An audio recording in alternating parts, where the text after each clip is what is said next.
Eu vou apresentar, tá? Assim, esse vídeo ele faz parte da pesquisa, né, da tese de doutorado de migração e comida, e, né, da minha tese, e também do 5º filme que estamos produzindo, né, todos juntos, lá para o Laboratório de Educação e Imagem, dentro do tema migração. E aí, Rebeca, como eu estou conversando, né, com todas as pessoas do grupo, você mandou umas coisas maravilhosas de um feijão, embora não seja necessariamente essa conversa do feijão, pode ser até que vai cair nela, mas qual é a tua relação, né, com a comida e com a cozinha? A coisa do feijão é porque é aquela história de feijão de mãe, né? Que a gente, quando sai de casa, a gente se dá conta de que é o melhor feijão do mundo, né? E aí é por isso que eu tive essa ideia, né, de mandar esse vídeo com a minha mãe dela fazendo e explicando como se faz e tal. E aí o feijão, a relação que o brasileiro tem com o feijão, eu não sei se é o brasileiro de uma forma geral, mas eu particularmente tenho uma sensação de que é uma questão da nossa nacionalidade também, de ter o arroz e feijão no prato, né? Uhum. Então, quando eu saí para morar fora, eu tive que me ver fazendo o feijão. E aí eu perguntava à minha mãe o que ela colocava, né? Porque a gente coloca umas coisas, né? E a mãe às vezes coloca outra. E isso foi legal, porque eu também colocava o louro, né? Que ela gosta muito do louro. E eu, por uma série de indicações de nutricionistas, passei a fortalecer mais esse feijão, né? E ficou super gostoso. Aí comecei a fazer aquele carioca com cachaça para degustar no fim de Com semana, assim. cachaça? Como assim? Você cozinha o feijão e bota cachaça dentro do feijão? Eu faço isso. Como é que é isso? Que delícia!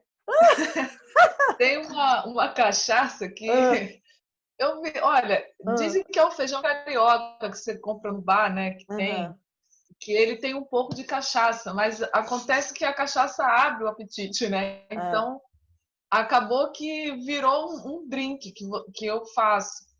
Quer uhum, dizer, de vez em quando eu faço. uhum, E aí tem uma cachaça que eu trago lá da minha cidade, onde eu morei, de Santana, uhum.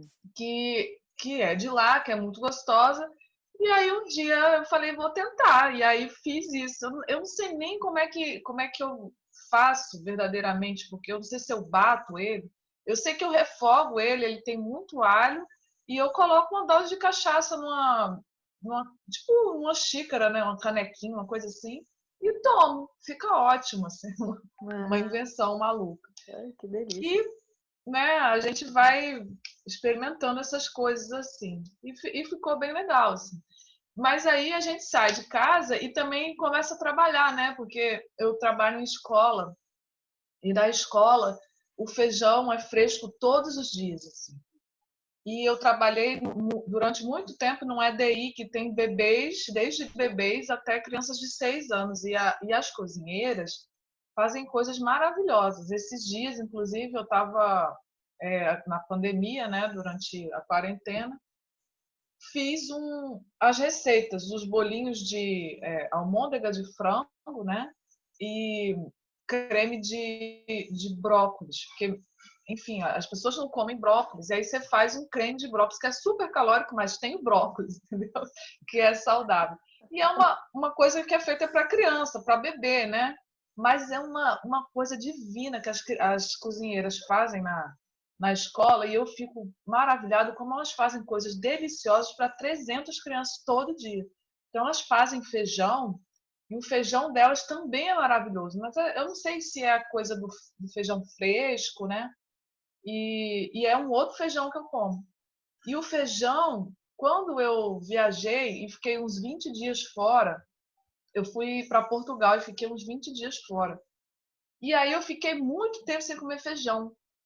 E essa engraçada, que eu falei assim, gente, eu preciso comer feijão. Chegou uma altura que eu falei, eu preciso comer feijão. Aquela necessidade. Então eu fui no shopping, acho que num lugar que chama 25 de Abril, eu não lembro direito.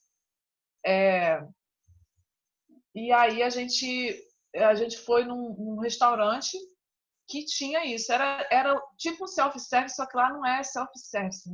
Não se pode ter self-service lá. Eles é que servem para você. Você diz o que quer e eles servem. E aí eles tinham uma feijoada e eles puseram feijoada. A feijoada mais gostosa que eu comi na vida. Mas assim, eu tenho né, a clara sensação de que não é porque o feijão era o melhor feijão. É só porque eu estava com muita saudade de comer feijão e aquela memória e saudade do país. Né? Então, foi uma coisa uma sensação estranha que eu tive, assim, que tem a ver com a nacionalidade, né? Eu acho que o feijão é muito brasileiro, o jeito que se faz. E o feijão preto é do Rio de Janeiro, né? Ainda tem isso. Você vai para outros estados, eu morei muito tempo na Bahia, era aquele feijão mais claro e mulatinho que a gente diz. Em outros lugares dizem que é o feijão carioca. Eu acho isso estranho, porque o carioca mesmo é o feijão preto. Então, tem muita diferença do sabor e aquele feijão não é feijoada mesmo. Não se faz feijoada com aquilo, né? Com aquele feijão. Algumas pessoas fazem. Inclusive, quando eu fui para a casa do meu primo, na Bahia, eu pedi a ele que fizesse com feijão mulato. E ele achou super estranho, mas a gente faz com preto. Ele, não, mas vamos fazer com mulato para experimentar. Ficou ótimo, assim, mas realmente o feijão preto tem outro sabor, né? Um sabor mais gostoso, né? Ou tem a ver com a minha memória mesmo, afetiva. Você falou uma coisa maravilhosa, Rebeca. Fiquei até emocionada aqui, porque, nossa, estou emocionada. Porque você fez uma conexão incrível com o que o Léo falou ontem. Ontem eu entrevistei o Léo, né? Conversei com o Léo. E o Léo, ele estava contando que ele está morando, que ele cozinhava, né? Foi cozinhar quando ele foi morar sozinho, morar com o Ivan e tal. E aí se viu na cozinha e não se vê obrigado e tal a cozinhar, mas agora ele está com a irmã e o sobrinho em casa. Então, eles dividiram um pouco lá as atividades, as tarefas, e ele ficou de cozinhar alguns dias. E aí eu perguntei como é que é para cozinhar para mais gente, né? E ele falou das merendeiras, das cozinheiras da escola. E ele tem um capítulo na tese dele falando, né, das cozinheiras e dos desafios das cozinheiras, né, para estar fazendo uma comida para tanta gente. E que uma determinada menina lá, ela fala como foi difícil no início, que ela estragava, ela toda hora achava que estava estragando tudo e quase desistiu, mas depois conseguiu. E como é que é realmente, né, desafiador.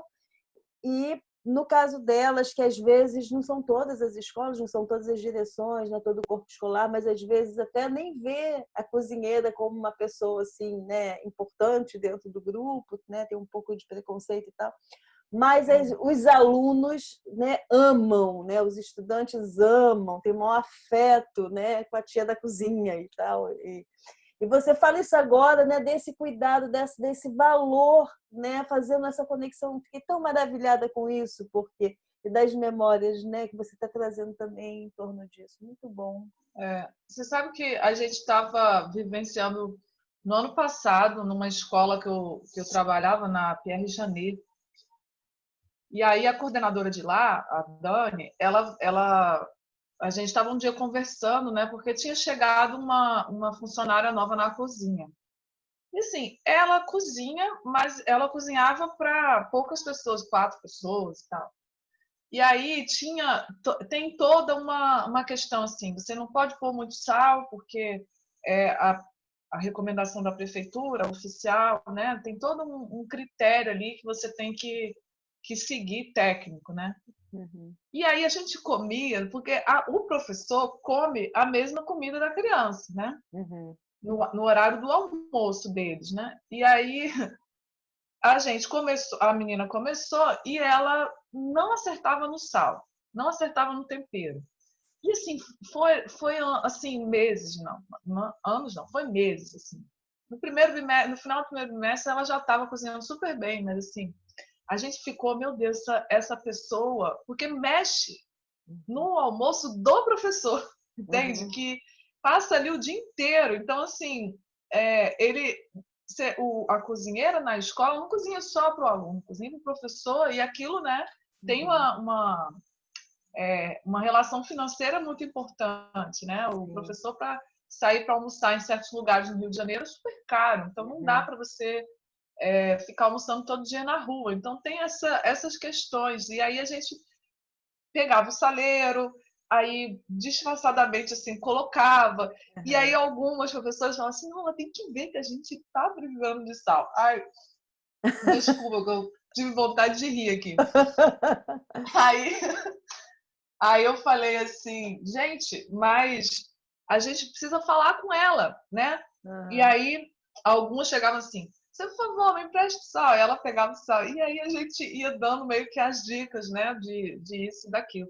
E aí teve um dia que eu falei assim, gente, mas o feijão não pode ser servido frio, porque teve esse cuidado também. Porque quando você põe o feijão você coloca assim, porque depende de escola para escola, mas tem escola que é feijão, arroz, o legume e a carne, né?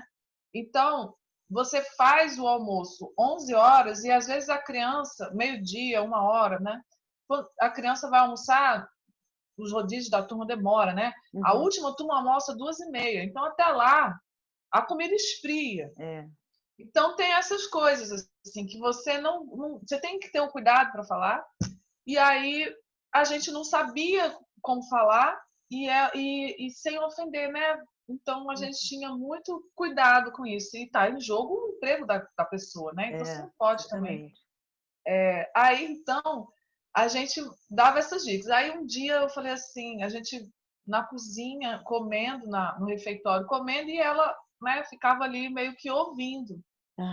E aí eu falei assim, gente, mas é muito simples resolver essa coisa de comida fria. É só esquentar o feijão, porque quando você bota um feijão bem quentinho, a outra comida também vai aquecer. Você não precisa. A gente tem essa dificuldade logística, entendeu? De colocar o legume de novo no forno, já que está numa assadeira, etc. É uma logística imensa. E desde então ela passou a ter esse cuidado. Quer dizer, eu não precisei falar, porque assim, ela passou a ouvir e pegar esses sinais para fazer a comida dela. Gente, no final, ela estava, sabe, arrebentando. Com o tempo, ela estava arrebentando na cozinha. Incrível. Mas a minha coordenadora falou o seguinte: ela falou assim, Rebeca, tem uma coisa muito importante. Ela pode não cozinhar bem, mas o que é mais importante aqui é o afeto e o cuidado que ela tem com as crianças. Porque você já reparou? Ela, quando a criança vem e pede, ela fala com atenção, com carinho. Vem aqui, traz o prato que eu vou colocar para você. Olha, é ali que coloca o resto da comida no lixo. Ó, traz o prato, põe o prato aqui, o talher aqui, né? Porque tem uma lógica de fazer a pilha de pratos, colocar o talher numa bacia com água para ajudar na lavagem. Então tem toda uma sistemática que, se você não tem um afeto com a criança, não faz tanto sentido. Então, é isso que eu mais achei importante. Você tem que ter afeto com a criança. Eu acho que essa é a qualidade. Aprender a cozinhar, você vai ter que aprender, porque se você faz comida para 1, para 4, já é diferente. Se você faz para 300, obviamente que vai ser diferente. Então, e tem essa coisa do sal. Para mim, o sal tá ótimo. Para minha irmã, tá sem sal. Todo dia é isso aqui. Para mim, sempre tá ótimo e a minha irmã acha que tá sem sal. Então, essa coisa do sal é uma incógnita mesmo da gente, entendeu? E você falando agora, né, dessa atenção, né, dessa maneira como vocês foram lidando com essa professora, né? Aí me fez pensar numa outra coisa que a gente estava conversando um pouco ontem também, porque para mim ainda é muito difícil entender, né? Não entender, mas conseguir exemplificar o que o Maturana fala das coordenações consensuais das ações e dos linguageios, onde se cria o ambiente de linguageio. E isso que você está falando é incrível, porque vocês não precisaram falar nada exatamente assim, né? Se tão direto com a pessoa, não precisaram. Ela começou a ouvir, vocês começaram a dar indícios de que estavam, né, é, é, pensando como melhorar, né, pensando uma forma de comunicar isso, mas encontrar essa maneira, pedindo o sal, falando perto, e ela também começou a perceber ouvindo, e foi acontecendo a coisa sem precisar necessariamente uma falar para a outra, né? Então, criando um espaço ali de linguageio, como Maturana fala. E é legal quando eu escuto esses exemplos assim, quando eu escuto essas histórias e me parece, né? Aí eu estou falando da minha interpretação que isso são sinais assim, exemplos de linguageio. Muito bom. Estou adorando essas conversas porque vai assim vai trazendo outras experiências mesmo que a gente não dá conta, né? Que a gente não percebe. Mas aí falando da sua experiência a partir do feijão, já que você tocou no feijão, né? Aí, então, como é que é a sua relação com a cozinha, com a comida? Noali, esses dias eu perdi um amigo, né? Te falei. Uhum. E é engraçado porque foi um amigo que almoçou várias vezes comigo, veio tomar café várias vezes comigo. E aí, fiquei, quando eu recebi a notícia, aí a gente ficou um pouco abalado aqui, aí passou um tempo.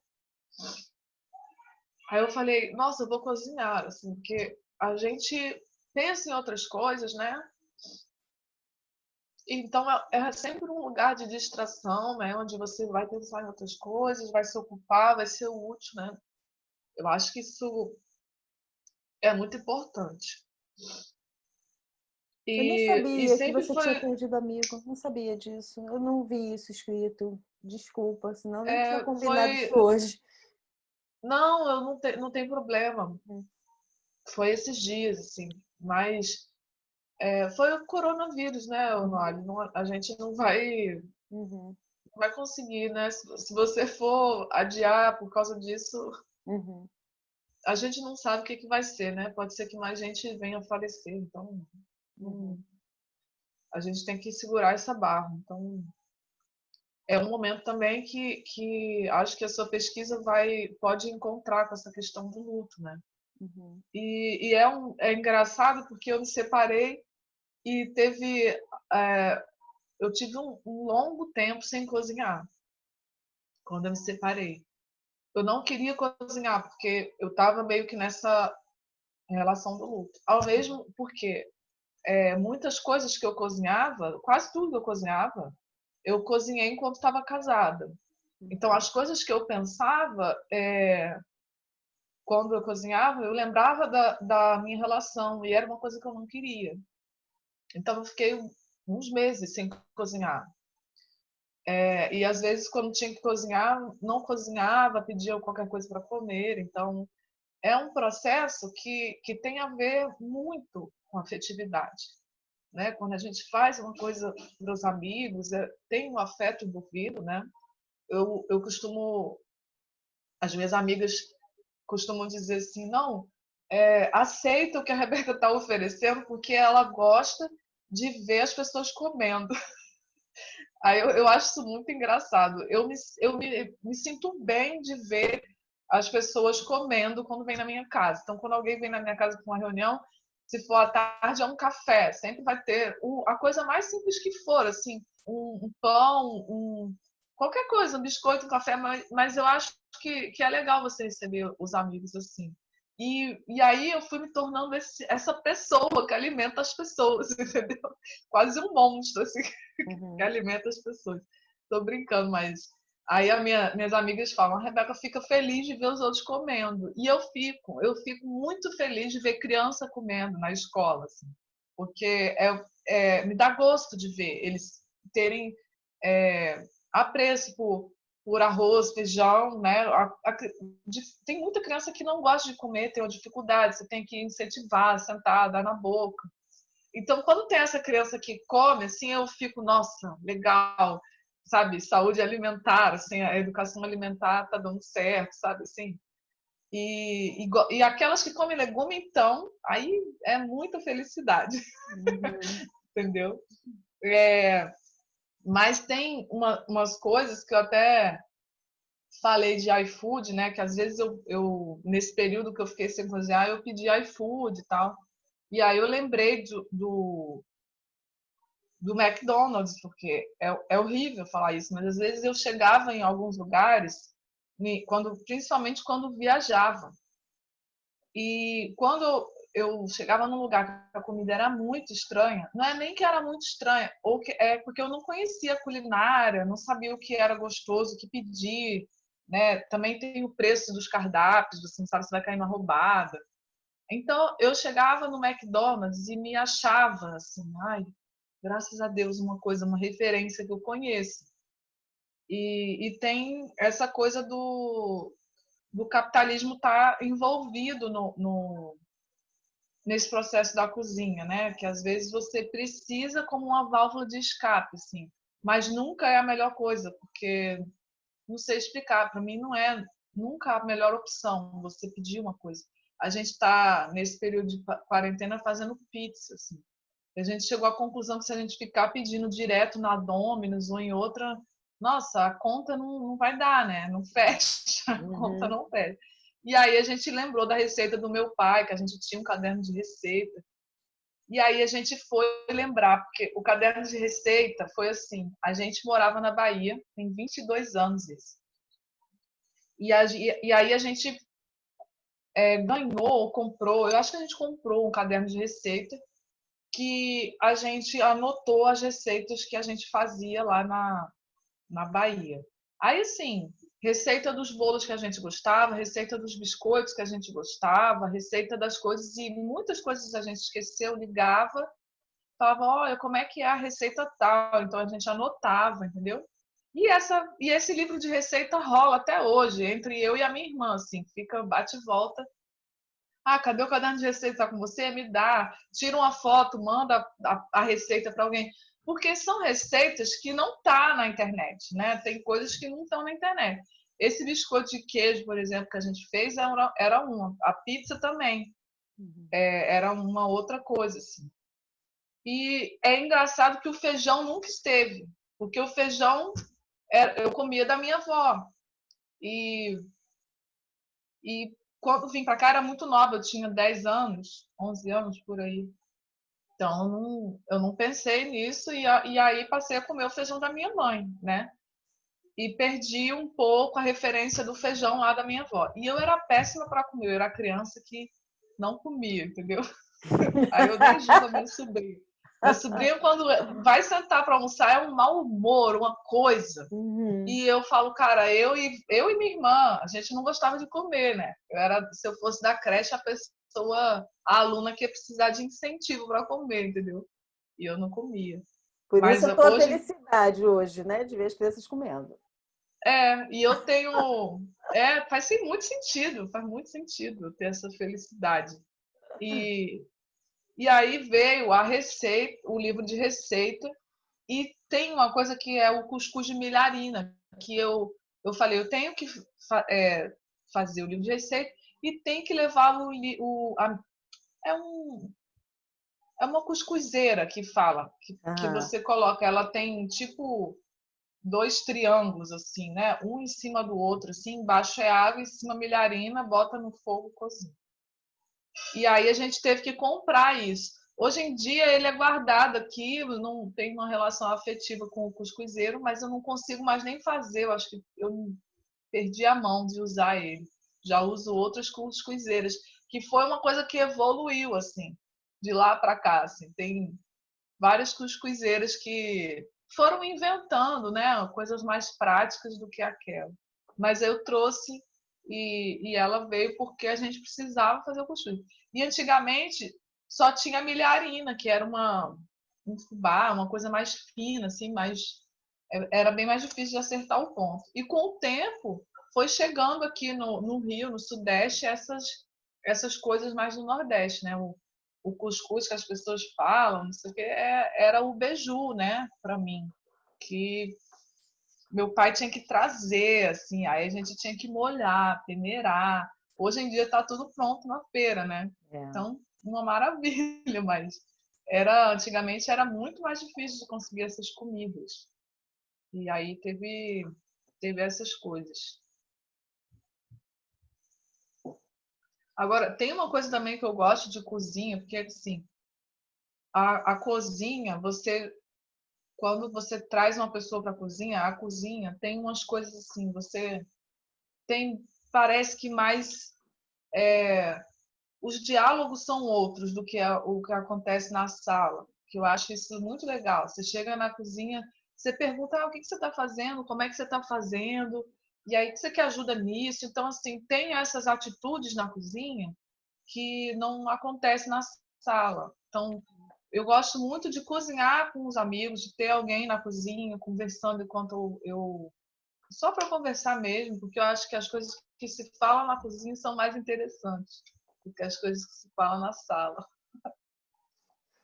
Muito bom. Tem uma sensação de uma intimidade, né? Parece que tem uma É, intimidade. Pelo menos para é, mim, né, a impressão é essa, as coisas vão fluindo, né? Eu tenho uma irmã, tem um tempo que ela não vem aqui, mas era impressionante quando ela vinha aqui, a gente começava o café da manhã na cozinha.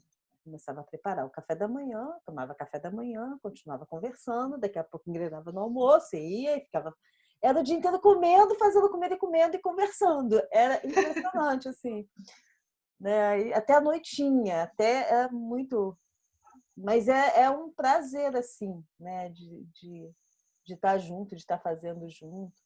E aí você está falando, né, que você veio de Salvador, a gente fala também nossos processos migratórios. Fala um pouco disso. Como é que é essa relação para você, né? E de certa forma você também é uma migrante. E é. como é esse processo para você e como é que a comida, né? Você acha que a comida ajudou de alguma forma também desse encontro, né, com um lugar que não é que é fora, né, da sua vivência e tal, né? De chegar no Rio, por exemplo, né? Eu Você é vim. carioca ou você é baiana? Então, eu sou carioca por um Hum.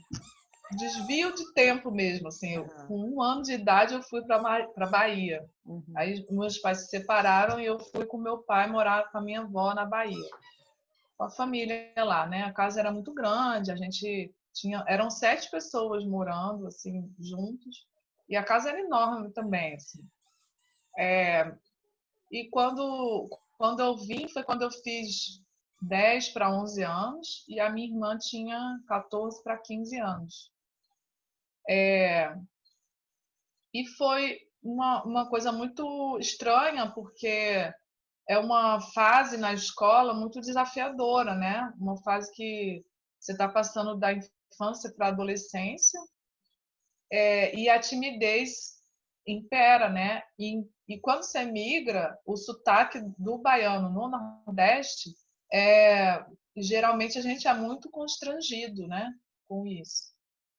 E eu passei a ser uma pessoa que quase não falava por causa do sotaque na escola, assim. Não gostava de falar, então era sempre uma pessoa super reservada, né, de poucos amigos. E aí com o tempo é que eu fui me aproximando de algumas pessoas e digo até que perdi um pouco o sotaque, né, mas quando eu era menor tinha bem mais sotaque. Mas essa coisa da comida sempre foi uma referência para gente. E também, assim, foi o momento que eu comecei a despertar que eu precisava aprender a cozinhar. Porque era criança, mas eu queria comer as coisas que eu gostava. E então foi esse primeiro impacto, assim, que eu preciso cozinhar o que eu gosto, né? Minha mãe não vai fazer, porque minha mãe não ia conhecer, minha mãe era do Rio. Então, foi essa primeira coisa. Acho que acontece muito quando a gente sai de casa de ter essa necessidade, né? E foi um pouco isso. Trazer as receitas, testar as receitas, mas também aprender a fazer arroz, coisas simples, assim, que eu não fazia geralmente lá na minha casa na Bahia, porque, enfim, tinha muita gente para cozinhar, né? Então, eu, enquanto criança, não era a melhor pessoa para cozinhar para tanta gente tão bem, né? Tem essas questões também. Você não vai desperdiçar os ingredientes, a comida, com uma pessoa que não sabe cozinhar, né? Então é melhor quem sabe fazer. Tem essas questões também da economia, né? Na cozinha. Mas eu lembro muito dessa questão da timidez em relação ao meu sotaque, né? Foi uma mudança muito difícil assim para mim, mais na escola, né? A escola coloca a gente, obriga a gente a interagir com outras pessoas e essa interação é desafiadora para muita gente, né? Para muita criança, muito adolescente. Mas acho que eu não saí bem. É legal isso, né? De falar dessa questão da linguagem, do sotaque, que, né, é o estranhamento, né, do outro, né, uma via de mão dupla, né? Pode me parecer uma via de mão dupla. Talvez você também tenha tido estranhamento, né, com a fala das outras pessoas, com o sotaque e tal. Mas uma coisa que me chama a atenção nessa sua conversa, né, porque você fala que, se eu entendi bem, né, que vocês prepararam esse livro de receita quando estavam vindo para cá. Foi isso mesmo, né? Foi, Né? Vocês vindo, antes de vir, prepararam esse livro de receita, colocaram as receitas que vocês gostavam muito lá da Bahia para trazer para cá. Não é isso? Foi isso mesmo, entendi. Foi. Incrível, né? Porque assim, fala um pouco disso, eu não vou ficar interpretando, não. Porque, né, senão eu vou ficar botando palavras na sua boca. Conta um pouco disso. Por que vocês tiveram essa ideia de trazer um livro de receita, preparar um livro de receita e trazer? A ideia é porque lá na Bahia, a minha tia incentivava a gente a fazer coisas assim, no final de semana. Bater um bolo. Aí ela pegava alguém assim que sabia bater o bolo e pedia para eu acompanhar para ajudar e aprender ao mesmo tempo a fazer o bolo. E aí eu lembro, teve essa questão do bolo e teve um biscoito de queijo que do é uma receita da família. E até hoje tem essa receita no caderno. Só que aí teve essa questão assim, a gente anotou e antigamente a gente fazia o biscoito com nata. Eu não sei se você pegou isso, se lembra disso, mas a gente juntava a nata do leite, a gente comprava o leite direto da vaca, que vinha da fazenda, ficava esquentando o leite e pegava aquela nata. E aquela nata você guardava para fazer várias receitas, que era uma dessas biscoito de queijo. Então a gente anotou a receita lá com nata.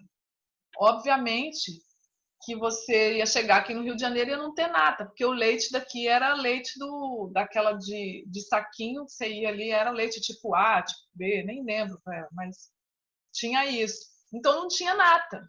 A receita do biscoito ficou anos esquecida, porque a gente anotou, era uma das iguarias que a gente amava, lá, né, de lá, inclusive não era de lá, era da família, era uma coisa que não tinha na cidade, no lugar, é um biscoito que ainda fica na família, ninguém sai por aí fazendo, entendeu?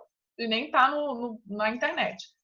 E aí, a minha tia, a matriarca mais velha de todas, né, porque tem a minha avó, veio a falecer, então a mais velha ficou sendo a matriarca da família, lá da parte do meu pai. E aí ela inova na cozinha, né? Ela é uma maravilha de cozinheira, é uma pessoa extraordinária na cozinha. E aí ela começou a adaptar, tipo, bom, se não tem a nata, você vai substituir por creme de leite. E aí, se você não tem a tapioca, que tinha tapioca também, você pode colocar polvilho. E aí a gente faz até hoje, tá lá, tapioca barra polvilho, né? Tem essa interação com o caderno, vai se atualizando. Tem muita coisa que a gente também pega na internet e vira tão assim da família que a gente fala, não, pera, deixa eu anotar, senão vai acabar esquecendo. E é um livro maravilhoso, é um livro que tem um índice. Então, você não fica folheando, você pega o índice, vê a página que está. Então, assim, era um caderno maravilhoso. Porque a minha tia, que é a minha madrinha, que eu morei lá na Bahia, ela tinha um caderno de biscoitos, um caderno de bolos, um caderno para cada coisa, cada área da cozinha, ela tinha um caderno específico. Mas assim, a gente não tinha condição de copiar aquilo, era um caderno, eram inúmeros, inúmeros. E aí a gente foi pegando o que a gente gostava e colocou, entendeu? Então tem essa relação com o livro até hoje.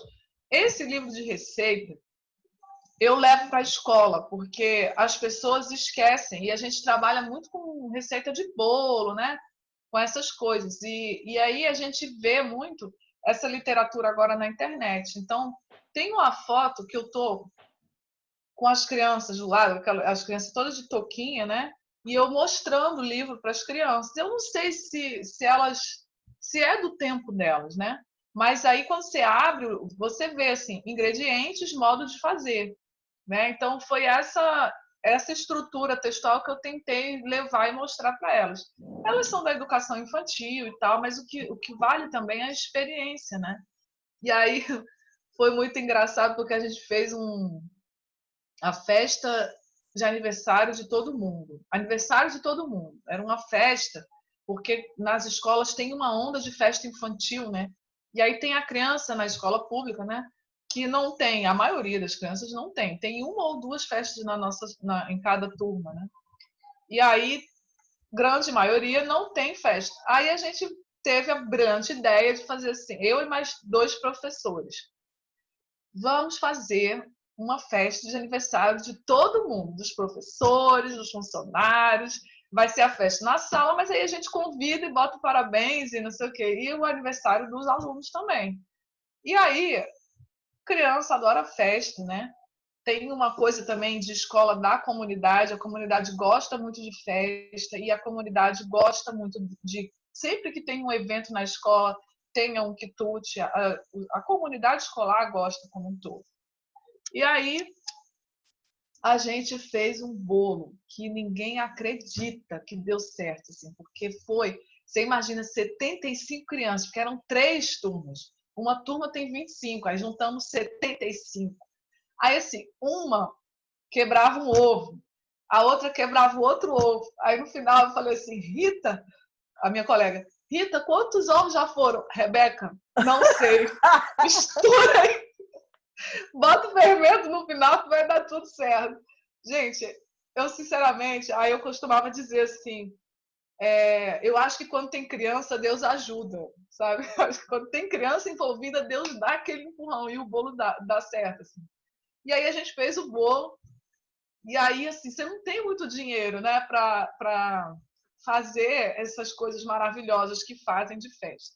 E aí a gente falou assim, vamos fazer o bolo, amanhã vai ser a festa, e aí amanhã a gente inventa, vamos trazer uma lata de leite condensado que a gente vai fazer um bolo incrível, tá bom. Aí no dia seguinte a gente tinha pedido, né, um prato de doces, um prato de salgado e refrigerante. Praticamente é isso que a gente pede, e descartáveis e tal. Aí as crianças iam trazendo, e aí a gente foi montando um bolo, porque tinha o nosso bolo, e, pô, eram muitas crianças, funcionários, professores. Aí a gente foi recebendo aqueles bolos de padaria, assim, e aí a gente falou, vamos fazer um bolo de vários andares. A gente coloca um bolo em cima do outro, e aí a gente fura o bolo e joga o leite condensado. E aí a gente pega o brigadeiro e aí a gente vai colocando. Mas isso assim, não foi assim um dia antes que a gente pensou na hora conforme foi chegando as coisas, entendeu?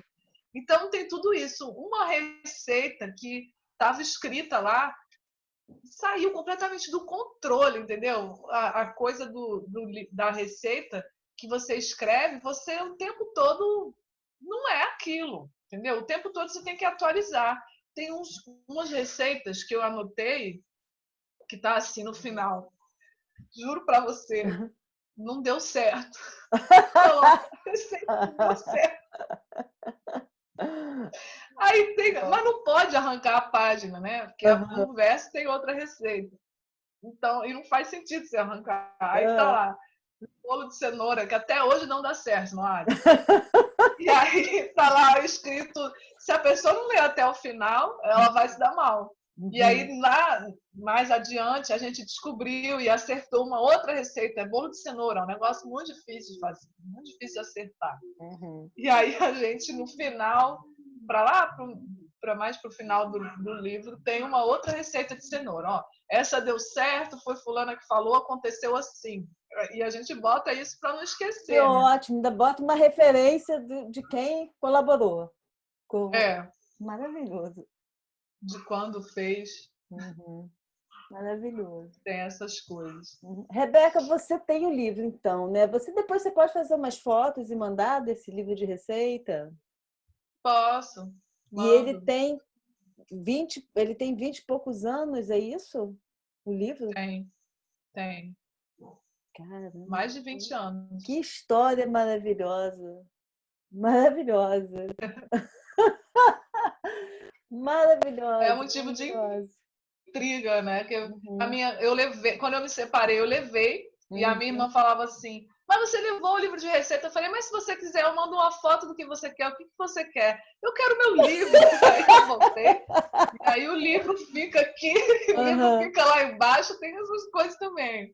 Mas é um livro de família, não dá para você falar, vou copiar, né? Inclusive, é um modelo que, se eu achasse em papelaria, eu acho que eu compraria uns 3 ou 4 para ter, porque tem essa coisa do índice, tem uma coisa assim, dicas de vinho, coisas que eu não sabia, né? E fui aprendendo lendo, assim, dicas de como, quais vinhos combinam com quais tipos de carne, com quais tipos, né? Princípios básicos de assar coisas, sabe? Então, acho que foi, eu não sei se foi a minha tia que escolheu o livro, mas eu acho que foi a minha madrinha, né? Eu acho que ela teve esse cuidado porque tinha essas dicas e que talvez a gente fosse precisar, né? Um princípio básico de assar, um princípio básico de refogar, tem tudo isso. É um livro muito interessante. Se tivesse hoje, né? Seria maravilhoso. Eu acho que a papelaria não faz mais isso. Não sei se tem editora que faz isso. Sim, entendi. E assim, aí tem essa imagem do livro, da receita do biscoitinho, que vocês foram fazendo as atualizações. E do bolo de cenoura que não dá certo. Aí você que tem essa informação. Se você puder mandar essas fotos. E do feijão. O feijão não tem no livro de receita. Feijão tem? Não, o feijão não tem. O feijão não tem. É porque as receitas eram da Bahia. A receita da minha avó, no caso, ficou lá. Ficou lá. E a gente já gostava muito do feijão preto. Então, já sabia era fazer, uma coisa assim, né? a gente ficava na Bahia o ano. Já sabia fazer também, né? Já sabia fazer o feijão. Porque a gente era pequena, então o feijão demorou muito tempo para a gente aprender. Eu tinha medo de panela de pressão, né? Eu fui fazer, acho que com uns 20 anos. E o feijão, a gente passava o ano inteiro na Bahia e a gente vinha passar férias em janeiro com a minha mãe. A gente passava o janeiro inteiro e voltava em fevereiro. E aí a gente comia já o feijão preto aqui. Então a gente já tinha essa coisa do feijão mulato, feijão preto. E a gente gostava muito já do feijão preto. Minha mãe já fazia o feijão há muito tempo, muito, muito gostoso há muito tempo. E a minha avó fazia o mulatinho. E a minha avó segurava muito no sal, porque quase todo mundo tinha problema de pressão. Então a gente tinha essa dificuldade também, porque tinha bem pouco sal. Foi bom também porque a gente se adaptou com pouco sal, mas quando era criança, a gente acaba gostando de coisas mais salgadas, né? Então, foi uma coisa assim, eu não senti tanta falta do feijão da minha avó. E por ser muito pequena, eu falei, eu não vou anotar, não tem nem lógica anotar uma receita de feijão. E eu não sei se tem, assim, uma receitas de feijão, assim. Eu acho que tem de feijoada, né? É. Essas coisas de família. Tem gente que detesta louro, tem, sabe? É uma coisa muito pessoal. Eu, particularmente, adoro pimentão no feijão. Beterraba, pimentão, cheiro verde não é. O coentro e Coentro. cebolinha, né? Uhum, Eu gosto de botar tudo isso. Mas aqui ninguém gosta. Aí só fica no alho, uhum. na beterraba e no louro, basicamente. Pois é, a cozinha ainda tem esses desafios, né? Quando a gente está cozinhando para mais pessoas, como adequa esse cardápio, né? Como é que a gente tenta servir a gosto das outras pessoas que estão, né? Como é que a gente concilia os paladares, né? O cardápio, né? É. É bem desafiante. Você quer falar mais alguma coisa, Rebeca? Acho que não, acho que eu falei bastante coisa. Tá. Coisa que eu nem lembrava, foi legal a Aham. conversa que você vai falando de coisa legal, né? Uhum. Então tá, porque assim, tem a receita lá do feijão. Eu vou ouvir de novo a nossa conversa, porque tem uma fala, né, que você vai trazendo essa questão do feijão, que foi bem legal lá no início. Tem a fala dos seus afetos com a cozinha, como é que você se relaciona com ela, tanto numa situação de perda, como numa situação de querer estar nutrindo, agradando, nutrindo suas amizades, né, suas relações de afeto. E tem esse momento da receita. Eu vou ver direito, porque talvez eu te peça para fazer um depoimento no celular, só você, desses 3 momentos separadamente. Porque se a qualidade aqui não ficar adequada para a gente usar no vídeo, a gente tem isso separado, porque é maravilhoso. E a tua fala das moças, né? Essas moças da cozinha para cozinhar para tantas crianças, e como também é lindo, porque eu acho que isso costura com a fala do Léo, né? Já pensando na É, edição. e são muito batalhadoras. Uhum. Enfrentam muitas questões de condições precárias de trabalho. Uhum.